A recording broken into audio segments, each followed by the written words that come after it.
Okay, let's talk about Exhibit 139 from docket 1255.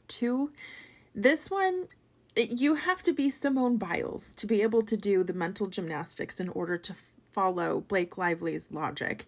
It's phenomenal the way that she just evades reality and dodges, insight, evidence. Just listen to this. Okay, so this is Exhibit 139, and this is a conversation. And it's a text message conversation between her and Josh Greenstein. And in this conversation, it's basically like, hey, can you meet me at lunch? Blah, blah, blah, blah. There's a link that's sent back and forth, and he's trying to figure out where she is.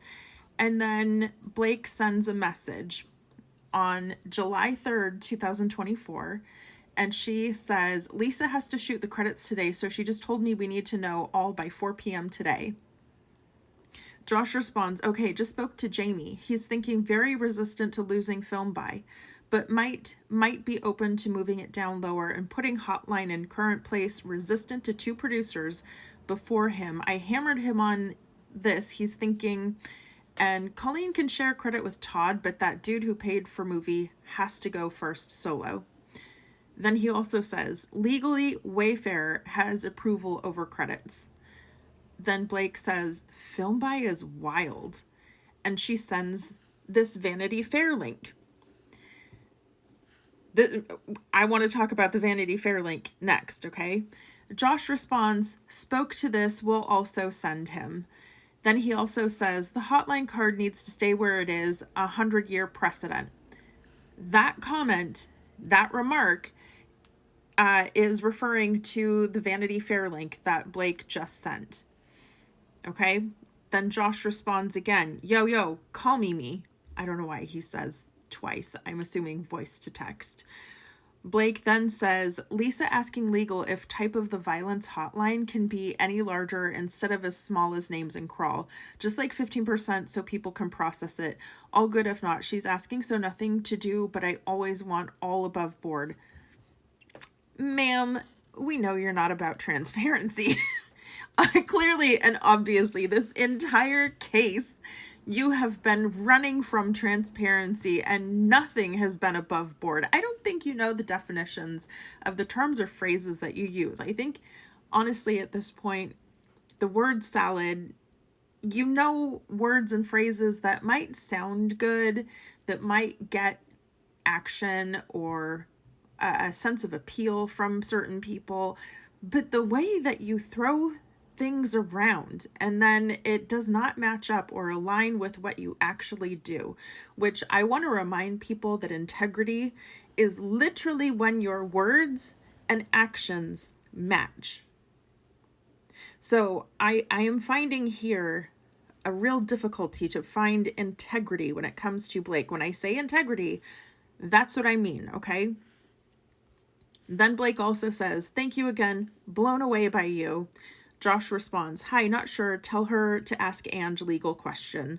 I'm totally fine if bigger.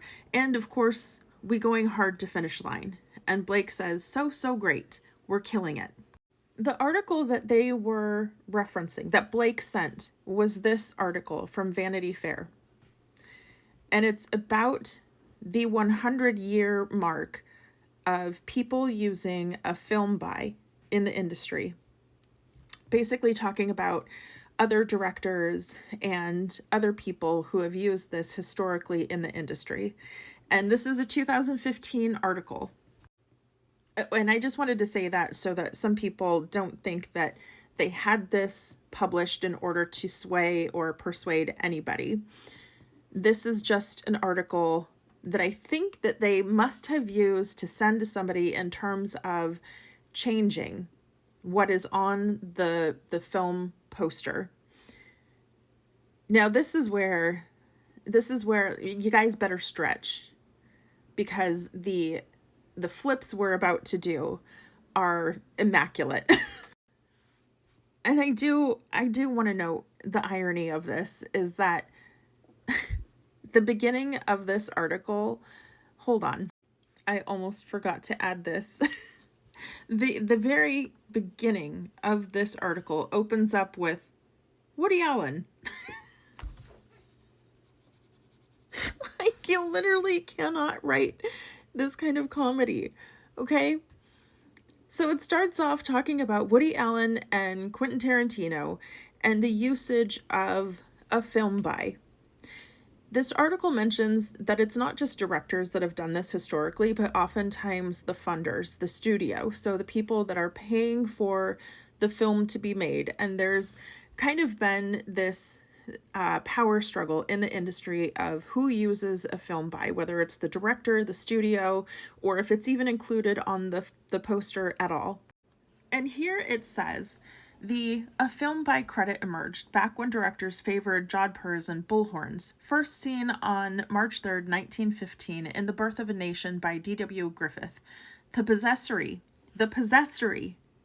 let me say that again. The possessory credit has since become a century-long tug-of-war in ego-driven Hollywood. Let's underline that statement, okay? The possessory credit has since become a century-long tug-of-war in ego-driven Hollywood. Up until around 1913, most directors, like actors, were uncredited in films, a common practice producers employed to squelch raises. Okay. Then Griffith produced, co-wrote, directed, and edited what is widely seen as a landmark film for both its racism and cinematic storytelling. Perhaps the director invented the vanity credit to make up for years of lost recognition, though Griffith did acknowledge his collaborators. Nation's one sheet advertised the film as D.W. Griffith's stupendous motion picture production of Thomas Dixon's famous story, and that the film employed the services of 18,000 people. So the film in question that they're talking about is The Birth of a Nation. So it's a landmark film, and on the movie poster, it does say a film by. And so I didn't know that. It was shown, they have a movie poster from Moore Theater. And I'm like, I've been to Moore Theater quite a lot. Pearl Jam has performed that. That's pretty much who, in the 90s, they put them on the map. Anyways, that's the story for another time. So then it goes on to say, the credit then lay largely dormant for years. Films were usually possessed by the studio that payrolled for them. Paramount's Double Indemnity or Singin' in the Rain, MGM's Technicolor Musical Treasure, and every so often a producer would pop up to claim credit. Samuel Goldwyn's The Best Years of Our Lives, but the vanity credit didn't truly take root until the rise of the auteur theory in the late 1950s. The not quite so humble brag became almost de rigueur in the 1960s and 70s when it's widely agreed that visionary directors saved a Hollywood and post-studio system freefall with an artistic resurgence. Beach Blanket Bingo, 1965, became Stanley Kubrick's 2001 A Space Odyssey, 1968. Filmmaker Steven Soderbergh rejects the label auteur, the French term that cinephiles appropriated to signify a director who has a distinct, recognizable style and is therefore the primary author of a film. Soderbergh also refuses to take top billing. Though he directs, shoots, and edits his movies, the anti-auteur uses fictitious names for the latter credits, like Marianne Bernard, a tribute to his mother. I've never had a desire to be out in front of anything, the director told Suicide Girls, which is why I don't take possessory credit. On the other end of the spectrum, Lee Daniels positions his names before a film's title, forever branding it as his vision with a simple apostrophe. His punctuation mark has illustrious company. Before Lee Daniels' The Butler, there were posters for Alfred Hitchcock's Psycho and Fellini's Casanova. Other name directors forego the possessive in favor of a declarative, if incomplete, sentence. A Frank Capra production, a Martin Scorsese picture, a Spike Lee joint. And if you're a certain lantern-jawed Helmer interested in keeping the public well apprised of your track record, the fourth film by Quentin Tarantino, as seen on the Kill Bill Volume 1 trailer. And it goes on to talk about these power struggles, power plays, etc. And essentially what they get down to is that there's commentary about how some of these people who refuse to do this because they think that it wipes out the over 500 other people at minimum that contribute to the full production. So they think it paves over and erases the contributions of people like the first and second AD, the wardrobe, the makeup, the hairstylists, the film set designers. They want it to be known that their refusal of putting a film by is because they want to recognize that this is essentially a group project, and they don't want to put their name out in front of that to make it appear as if they're taking full credit for everything, to include the writing. So they're saying that their refusal to do that is about honoring the presence and contributions of everybody else on set, which I get.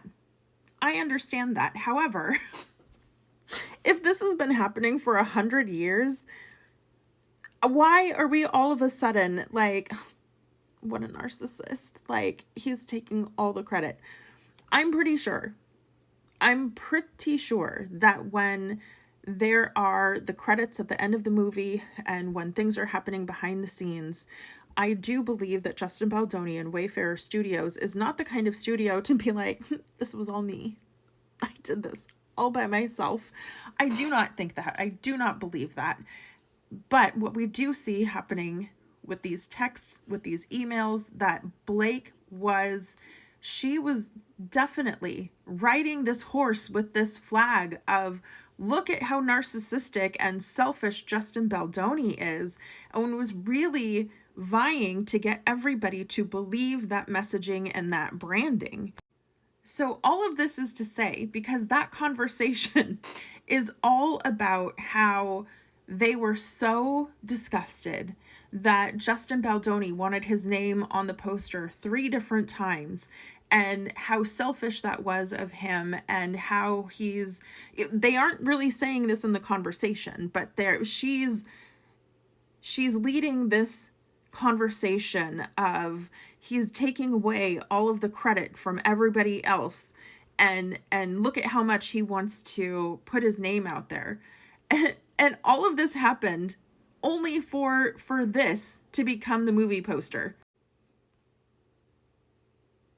It doesn't even have Colleen's name.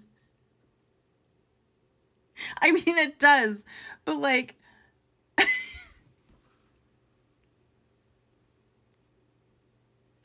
you would think this was literally like Tom Hanks in Castaway.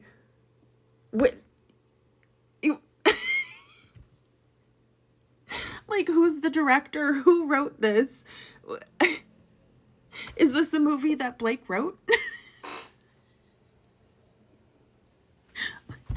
Did everybody stretch enough? Did you appropriately warm up to be able to do the backflips and back tucks that it takes to follow Blake Lively's logic? Do we agree? Do we agree that this is the opposite of selfish and vain? Does this poster prove that Blake Lively is so grateful and thankful for the contributions of everybody else on set? Can we tell who's on here? Like, who else is involved, honestly? We can barely tell what the tagline of the movie is.